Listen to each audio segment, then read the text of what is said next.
Kinaaliwan ng netizens ang isang school pageant sa Pangasinan kung saan ang isang kandidata may paandar sa sportswear competition. Panoorin natin yan sa unang balita ni Oscar Oida.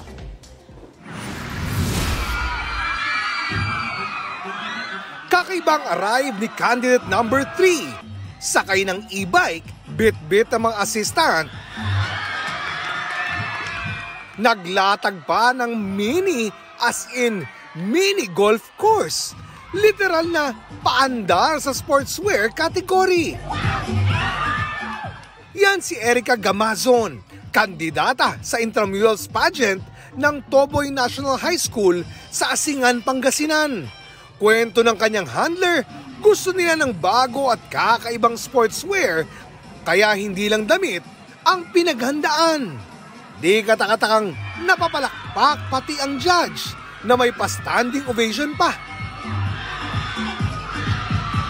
Di man daw nakamit ang corona, tumatak naman ang eksenadorang pagrampa, kaya best in sportswear na, pati manonood, napasaya pa. Ito ang unang balita, Oscar Oida para sa GMA Integrated News. Igan, mauna ka sa mga balita. Mag-subscribe sa GMA Integrated News sa YouTube. Sa mga kapuso abroad, subaybayan nyo kami sa GMA Pinoy TV at sa www.gmanews.tv.